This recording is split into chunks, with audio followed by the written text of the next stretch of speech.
Hey everybody, Kris with Emerging Civil War, and I'm standing on the Kennesaw Mountain battlefield. Behind me, you're going to see the Illinois State Memorial. It's dedicated in June of 1914. It's the largest monument here on the Kennesaw Mountain battlefield. Kennesaw Mountain sits just outside of Marietta, Georgia, and we are along what is called Cheatham Hill. It was not known as Cheatham Hill in 1864, but it's named after the battle for Benjamin Franklin Cheatham, that division commander in the Confederate Army of Tennessee, future Confederate Army of Tennessee Corps commander. Cheatham's troops held this area known as the Dead Angle. It's kind of a blind spot, a salient point that protrudes outward along the Confederate lines here at Kennesaw. To give you a little bit of an orientation, you are looking about southeast, and behind the camera, behind Kris is northeast. That's where the Federal attacks will take place, and you're in the footsteps of Dan McCook's brigade of the Federal Army of the Cumberland, specifically the 14th Corps Army of the Cumberland. Dan McCook, one of the 17 or so fighting McCooks who go off to war. Dan is going to be the former law partner of William Tecumseh Sherman prior to the war.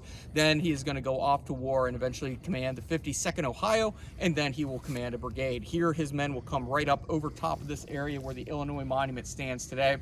McCook will get in and amongst the Confederate works, start trying to kick a headlog down part of the fortifications up there, screaming, "Surrender, you damn traitors," or something along those lines. When McCook will have a musket thrust into his thorax and discharged, and he's mortally wounded atop the works. We'll also see just to the north of us another general named Charles Harker, a Union general, West Point graduate of the class of 1858. He is killed in action up there, mortally wounded, dies just a few hours later.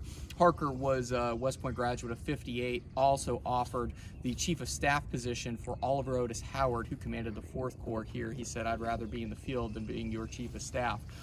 So Harker is killed up there.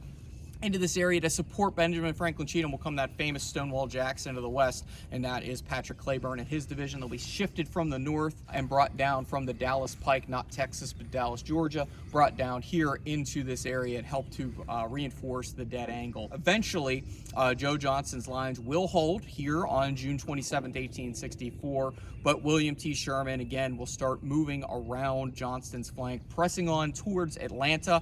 We're less than 27 miles away from Atlanta, where we're standing. The next and last natural barrier between us at Kennesaw and the city of Atlanta is the Chattahoochee River. That'll be Joe Johnston's next stop, which he will defend for just a few days. We're about at the gates of Atlanta if we are William T. Sherman and his army group moving down through Georgia in June of 1864.